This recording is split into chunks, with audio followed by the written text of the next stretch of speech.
Welcome back everybody to episode 2 in the openStars video series. In episode 1 we introduced our first basic parameter for describing stars, namely effective temperature, which you can think of as being the surface temperature of a star. In this video we're going to introduce two more basic stellar parameters, namely a star's mass and radius. Now, mass and radius might not seem like the most exciting astronomical quantities to think about, but as we're going to see in this video and in the next one, episode 3, those two quantities work together to help us explain a very important and interesting distinction among stars that we have not yet talked about, namely the distinction between dwarf and giant stars. So let's start off by thinking about mass. What do we mean by the mass of an object? Well, the basic working definition is that an object's mass is an expression of how much matter or material that object contains. But there's also a more profound definition of mass that we should think about. The mass of an object is also an expression of the total strength of that object's gravitational force field, how strongly that object participates in the force of gravity. So that's useful to keep in mind. There's a profound connection between mass and the force of gravity. In fact, that interpretation of mass is often a very useful one in astronomy. Now, as you probably know, if we want to talk about the mass of everyday objects using the metric system, we can use the units of grams or kilograms. Now, we can measure the mass of our own sun by observing how the Earth and the other planets in the solar system orbit around the sun. I'll just zoom in on this here. The Earth and the other planets orbit around the sun under the influence of the sun's gravity. And remember, there is a connection between the force of gravity and mass. So in this way we can measure the sun's mass. And so we know that the sun has a mass of 2 times 10 to the power of 30 kilograms. So that's 2 followed by 30 zeros, or 2 million trillion trillion kilograms. Now, just to put that into some context, that's equivalent to 330,000 Earth masses. So the amount of matter that makes up the sun is the same that you would have in 330,000 Earths. Now you can see here that one problem we're going to have is that when we try to talk about the masses of stars, we're going to get these very big numbers that are kind of awkward, that have to be expressed using scientific notation. But a more important problem is that these are numbers that really don't mean very much. And so to get around this, we're going to use a standard insider's trick from astronomy. Instead of using metric units, we're going to use solar units instead. So what we're going to do is introduce a new unit of mass, namely the solar mass. And so that's exactly what it sounds like. One solar mass, by definition, is equal to whatever the mass of the sun is. So in this system of solar units, the mass of the sun is exactly one solar mass. So we can use this unit of solar masses to express the masses of other stars. And when we do that, we'll get much more reasonable numbers that are easier to think about. But more importantly, the masses of the stars will be much more meaningful. So for example, if I tell you that a certain star has a mass of 3 solar masses, that immediately tells you something, that it contains 3 times as much matter as the sun does. However, we should be aware though that we pay a price for using solar units in that we are giving up the metric system. We're no longer using metric units when we use solar units. Okay, so as always in this video series, we're going to be investigating things by doing experiments with the Graystar 3 virtual star simulator. Now you may recall that in episode 1 we played with the first knob here, the one on the left in this upper control panel, the panel that has a green background color. That was because we were discussing effective temperature. In today's video, the knob that we will be using is the third one in from the left, this one right here, the one that's labeled stellar mass. And as you can see, the values that we can set with that knob are calibrated in solar masses. That's what this symbol M subscript sun means, solar masses. The next thing for us to think about is what's involved in measuring the masses of stars. You might recall from episode 1 that we have a way of reliably measuring the effective temperature or the surface temperature of any given star just by doing photometry and measuring the color of that star, and then the color indicates the effective temperature. Unfortunately, the situation is not that easy when it comes to mass. There is no reliable way to measure the mass of any individual star. Or another way to look at it is that in an image like this one, and this is the Hubble Space Telescope image of the Sagittarius star cloud from the Hubble Heritage Archive that I used in episode 1, in an image like this one, there is no information that indicates the masses of the stars. So at this point, you might be wondering how we can never measure the masses of stars at all. We can do it for stars if they are members of a binary star system. And so I'm just going to a Wikipedia page here on binary stars, and I'm just going to start up this thing here. In a binary star system, we have two stars, companion A and companion B, that are orbiting around a common center. And they are doing that under the mutual force of their gravitational attraction. So remember, I'm just going to stop this here. Remember that there is a profound connection between mass and the force of gravity. So already this is looking promising. I'm just going to restart this here. Let me go back and click on this again.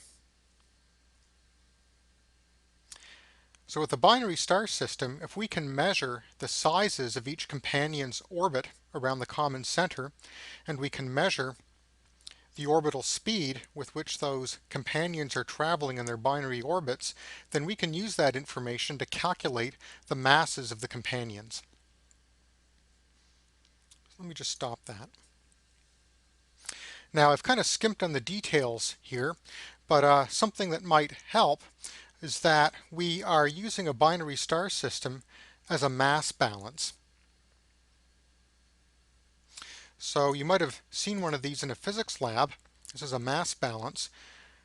The way we use a binary star system to measure mass, each of the two companion stars is playing the role of the two masses that go in the pans in a mass balance. So there's actually a fundamental connection there. So maybe that helps a little bit.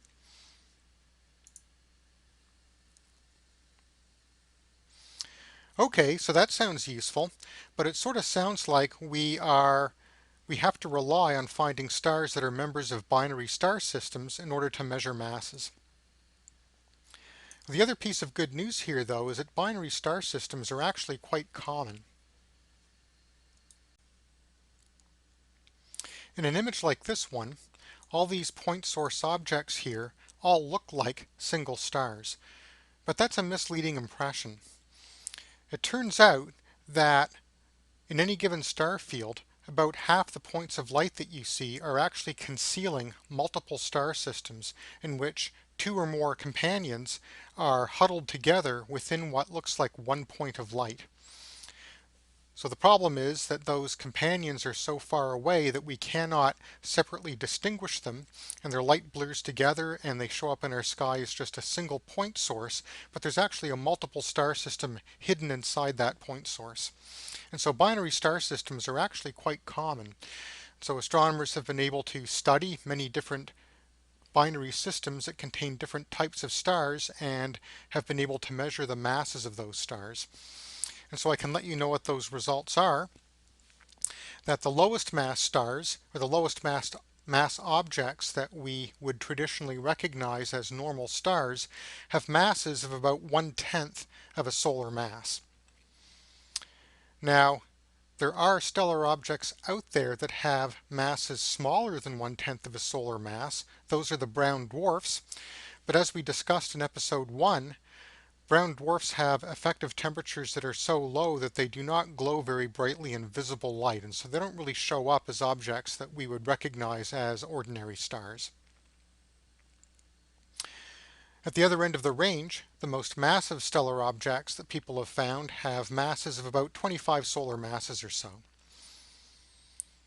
Now, something important to understand, though, is that the higher the mass of the star, the more rare that type of star is.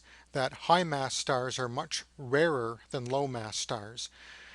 Stars that have masses that are much more than the mass of the Sun are actually pretty rare, whereas stars that have masses less than the mass of the Sun are quite common. So that's a useful thing to keep in mind. Now, before we move on, I just want to up the ante here.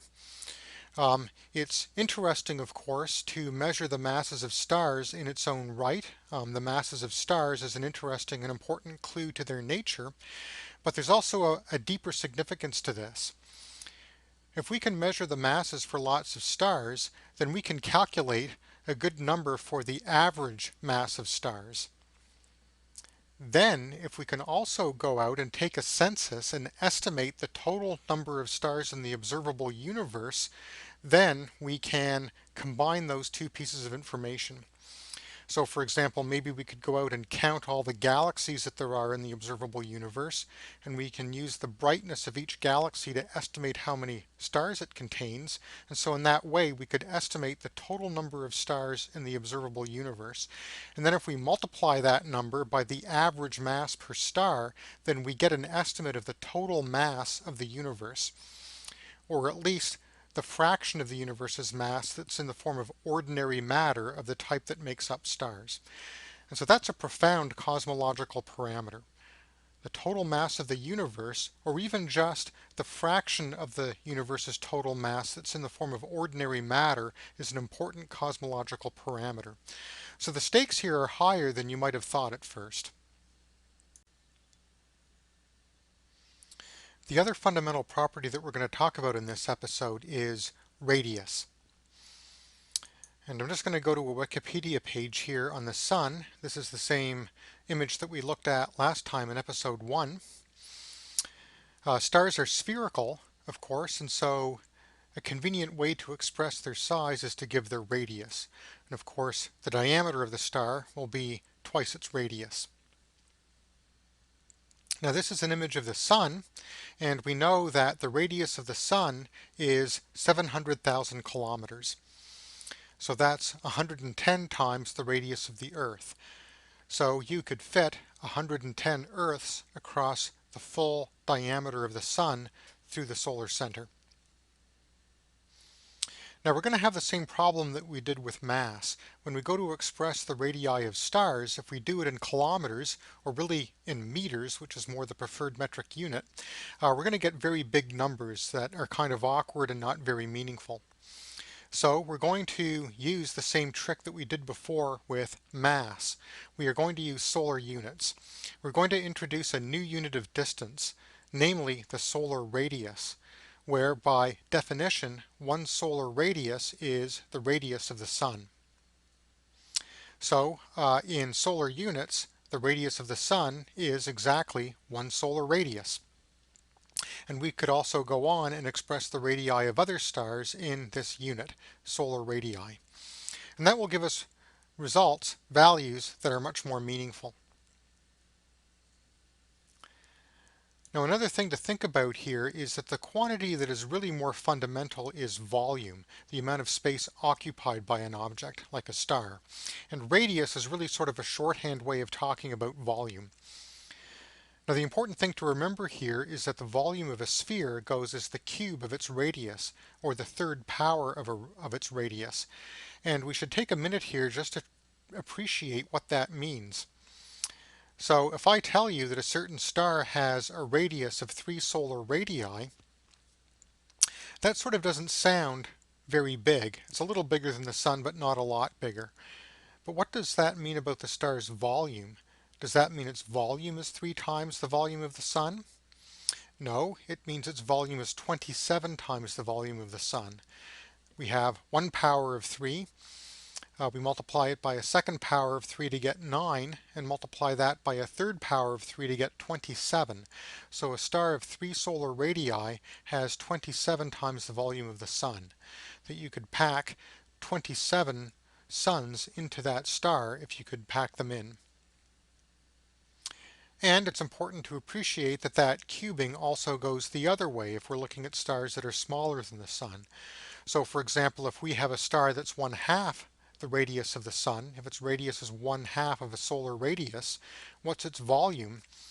Its volume will be 1/8 the volume of the sun.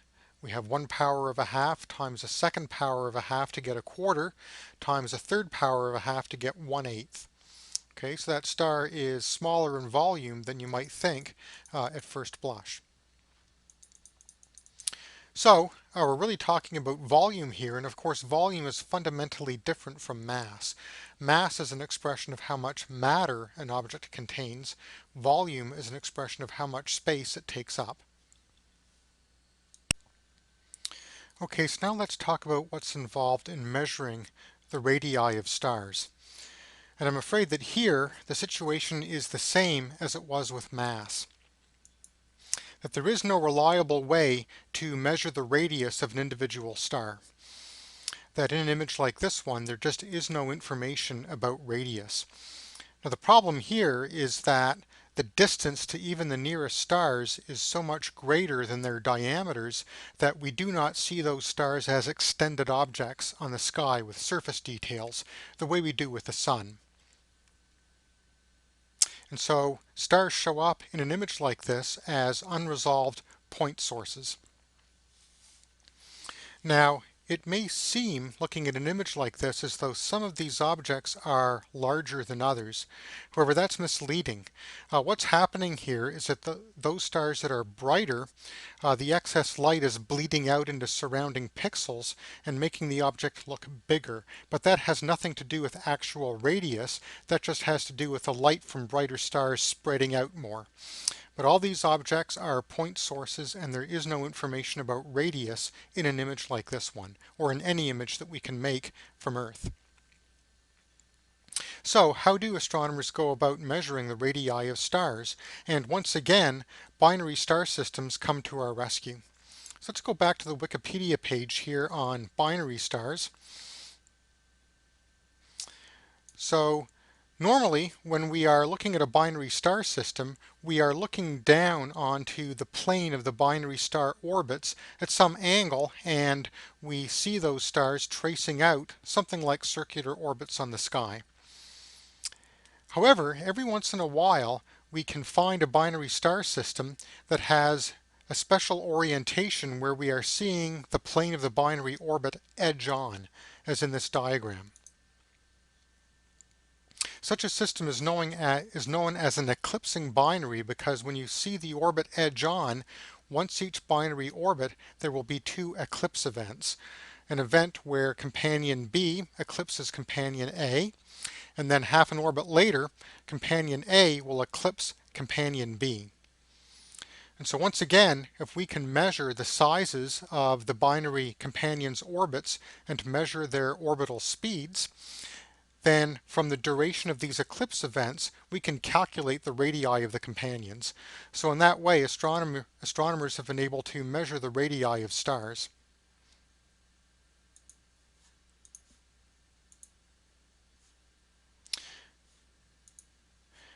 Now these eclipsing binary systems are not very common. We saw last time that binary star systems are quite common, but to be an eclipsing binary system requires this special edge-on orientation, and that's fairly rare. But we've found enough of these containing enough different types of stars that we've been able to measure the radii of many different types of stars. And I'll just let you know what those results are. The smallest objects that we would recognize as normal stars have radii of about half of a solar radius. And the largest objects have radii that are over 10 solar radii, all the way up to about 100 solar radii or so. So those are pretty big stars, much bigger than the Sun. Objects that fall into that category, where their radius is something like 10 to 100 times the Sun's radius, are known as giants. So that's an apropos term. These are large stars. And there's even a few stars out there, a relatively small percentage, that are even bigger, that have radii that are up around 1,000 solar radii. Those are known as supergiants. Now at this point, we're actually in a position to put things together here a little bit, because we've talked about both mass and volume for stars. And as you may know, once you have an object's mass and you have its volume, you can divide those two things to get the average density. So for any object, including stars, if we divide the total mass by the total volume, we get the average density. And in standard metric units, we could express average density in units of kilograms of mass per cubic meter of volume, or in the case of stars, we might want to do it in solar masses per cubic solar radii. Now, just because you can calculate the average density for something doesn't necessarily mean that its density is going to be uniform throughout its interior. And in fact, with stars, we know that their density increases inwards. Stars are most dense at their centers, and then as you go out towards the surface, the density falls. The gas thins out, which is something that you might expect. But nevertheless, we can still calculate an average density for a star, and that turns out to be kind of an interesting thing to do. So it's time to start doing some experiments with the Graystar 3 virtual star simulator so that we can explore how mass and radius behave a little bit. And as I mentioned earlier, in this topmost control panel here in green, the third knob from the left is the one that controls the mass of the star that we'll be simulating. So that's the knob that we'll be playing with today. Now also, as usual, we want to start off just by thinking a little bit about the range of values that Graystar 3 will let us set. So if we grab a hold of this and turn it all the way down to the lowest value that Graystar 3 will accept, we can see that that smallest value is 0.3 solar masses. Okay, remember the unit here is solar masses, solar units. So 0.3 is a little bit bigger than the smallest mass of about 0.1 solar masses that's ever been measured for normal stars. If we grab a hold of this and turn it the other way, at the other end of the range, Graystar 3 will accept masses as large as 5 solar masses. Now, I mentioned earlier that astronomers have found stars as massive as 25 solar masses. 25 is a lot bigger than 5. But remember that the larger the mass, the more rare that type of star becomes. There really aren't that many stars out there that are much more massive than about 5 solar masses. But not only that, but for stars that are much more massive than about 5 solar masses, they are less stable than lower mass stars, and so they behave in more exotic ways that are difficult for us to simulate. So this range, 0.3 to 5 solar masses, is pretty good. It pretty much covers everything out there that's a normal star that can be easily simulated.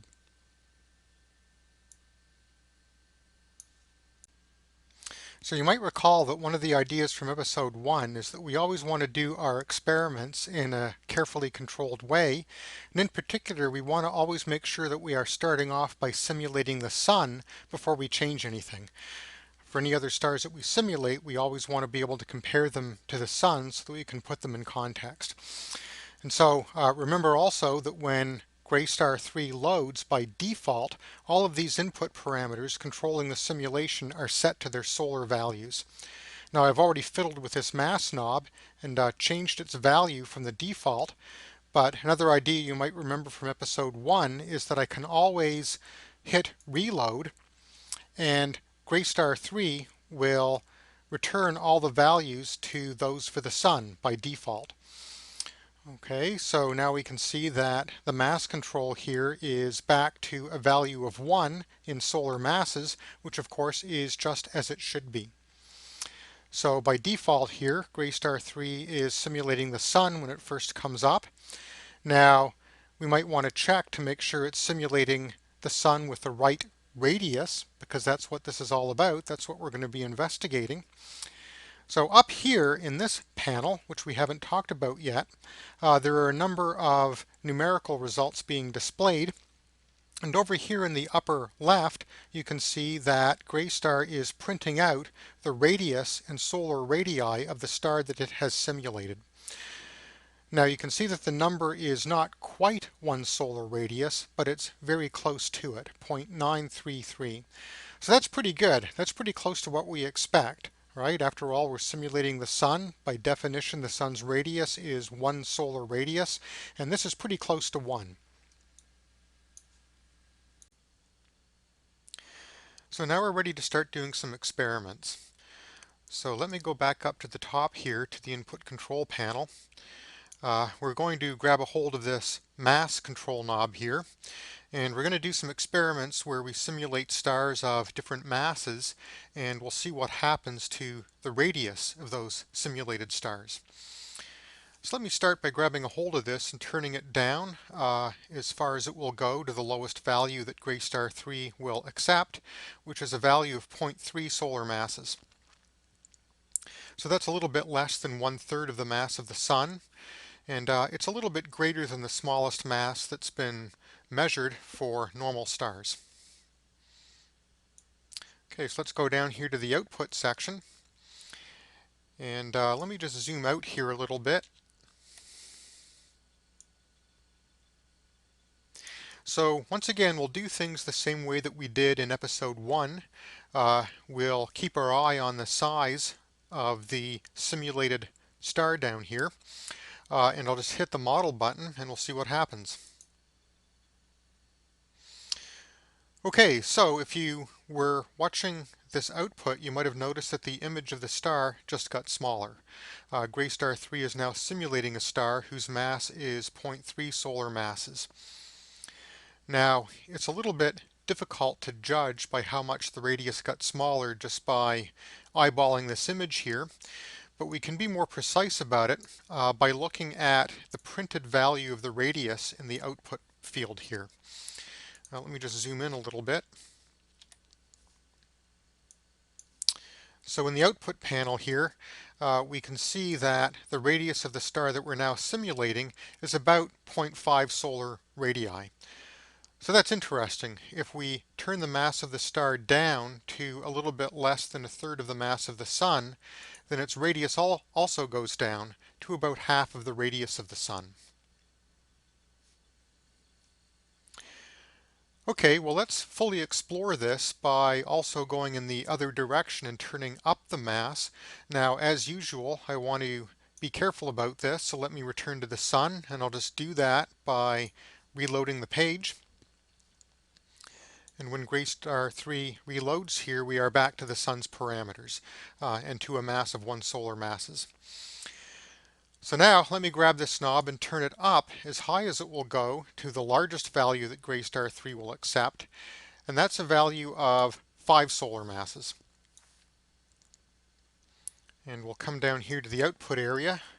I'll zoom out so that you can see the size of the object we're simulating as I hit the model button. So here we go. Keep your eye on the star, and I'll hit model. And you can see that the star has gotten larger. The radius has increased above 1 solar radius, and we can be precise about that by looking at this output panel up here. And we can see that at 5 solar masses, we are now simulating a star whose radius is 2 solar radii. So that's kind of interesting. If we keep everything else equal, then as we take stars of larger and larger mass, the radius gets larger and larger. So radius seems to increase with mass, all else being equal. However, the proportionality is not a direct one. Right? Putting it all together, with these experiments, we have increased the star's mass by a factor of about 16.5. Right? We went all the way from 0.3 solar masses up to 5 solar masses. So that's an increase of 16.5 times in the mass of the star. But the radius only increased by a factor of 4.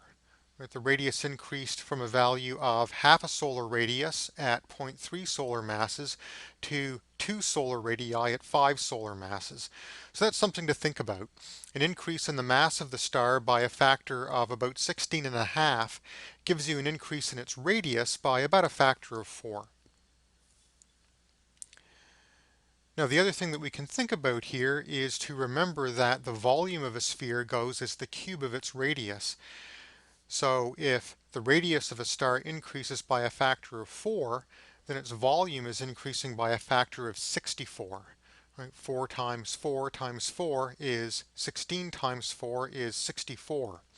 So another way to think about it is that all else being equal, if we increase a star's mass by a factor of 16.5 or so, from 0.3 solar masses to 5 solar masses, then its volume increases by a factor of 64.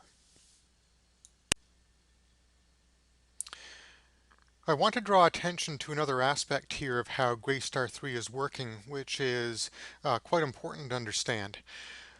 So what I'm going to do is I'm going to zoom out here so that we can see the model button and the image of the star that we are simulating. And I'm going to repeat the two experiments that we just did back to back at 0.3 solar masses and 5 solar masses. And as I do that, I want us to keep our eye here on the size of the image of the star that we are simulating. So let me go up to the top here and turn this all the way back down to 0.3 solar masses, the lowest value. And I'll come down here and I'll hit the model button. Okay, so now we're back to simulating a star whose radius is half a solar radius. So you can kind of take a minute to sort of see how big this image here looks. And I'll go back up to the top and turn this all the way up to 5 solar masses.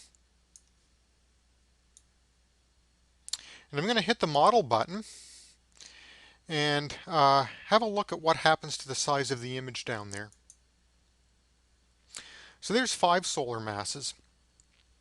Now again, according to this detailed output up here, we are now simulating a star of 2 solar radii, 4 times bigger than the one we were just simulating. But if you saw what happened to this image is nowhere near being 4 times larger than it was before at 0.3 solar masses. So what's going on here? Well, what's happening is that Gray Star 3 is using logarithmic scaling when it draws this image of the star down here. That means that the number of pixels across the width of this image is being scaled as the logarithm to base 10 of the actual star's radius in solar radii. And what that logarithmic scaling does is it gives us a diminishing number of additional pixels being added to the image for larger and larger stellar radii. And the reason for that is because if we were to use directly proportional scaling, if the number of pixels across this image were directly proportional to the radius in solar radii, then for the largest stars that we simulate, this image would completely swamp the entire web browser and we wouldn't be able to see anything else. So we need to use logarithmic scaling because what that does is it compresses the size of the image for larger stars compared to smaller stars. So the idea of logarithmic scaling is actually quite important in astronomy, where we're dealing with a large range of quantities. And the idea of logarithmic scaling is actually going to arise again in this video series. So I encourage you to get comfortable with that idea. Okay, now here is something else interesting that we can think about from the experiments that we've just done. If we think about everything that we've talked about in today's episode, then you may realize that we have a bit of a mystery on our hands. Earlier on when we were talking about how astronomers measure the radii of stars using eclipsing binaries, we saw that astronomers have found stars whose radii are as large as 10 solar radii, all the way up to 100 solar radii or so. Those are the stars that are known as giants. However, in the experiments that we just did, even when we turned the mass all the way as high as it would go, up to 5 solar masses, the biggest stars that we were able to make only had radii of about 2 solar radii. Now 5 solar masses is pretty massive as far as stars go, but even at 5 solar masses we just have a radius of 2 solar radii, and 2 solar radii is nowhere near being the size of the giant stars. So, in our experiments so far, we have been unable to make giants. So that's a little bit of a mystery. Where did giant stars come from? How do we make giants? And that is a mystery that we are going to resolve in our next episode, episode 3. So as usual, I'm going to conclude the episode by suggesting a pedagogical activity based on Greystar 3 for teachers and instructors. That's based on the content of this episode. And today's activity is one that would be appropriate at the high school level or maybe the first year university level. Now we've seen with our experiments today that if we increase a star's mass by a factor of about 16.5 times from 0.3 solar masses to 5 solar masses, then the star's radius increases by a factor of 4 from half a solar radius to 2 solar radii. And the volume increases by a factor of 64. Now, first of all, this of course is something that students should be encouraged to discover for themselves by doing their own experiments on classroom computers or tablets or whatever they have, reproducing the same experiments that we did in today's video. But then more substantially, students could be asked to think about what this means for the star's average density. Because after all, the average density of the object goes as the mass over the volume. And we've seen that the mass changes by a factor of 16.5 over this mass range, but the volume changes by a factor of 64. So what's happening to the average density? Now, more substantially still, students could do a graphical project by running a series of models that samples the mass range from, say, 0.5 solar masses to 5 solar masses. They could run a series of 12 models, increasing the mass each time in increments of 0.5. And running off another model. So they would do a model at 0.5 solar masses, at 1 solar mass, at 1.5 solar masses, and so on. That would give them 12 data points, where each data point consists of the input mass and the calculated radius, which they can find in the output panel down here. And then of course for each of these input masses, for each of these data points, students could then compute the volume of the star that they've modeled and the average density. And on that basis, the students could use that data set to make 3 graphs. A graph of stellar radius versus stellar mass, a graph of stellar volume versus stellar mass, and a graph of the average density of the star versus stellar mass. And those would be interesting graphs to look at and to think about and for the class to discuss. Okay, so in the next video, in episode 3, we're going to solve the mystery that I mentioned a few minutes ago and see where giant stars come from. Stars whose radii are considerably larger than the biggest stars we've been able to make today, stars of 2 solar radii. And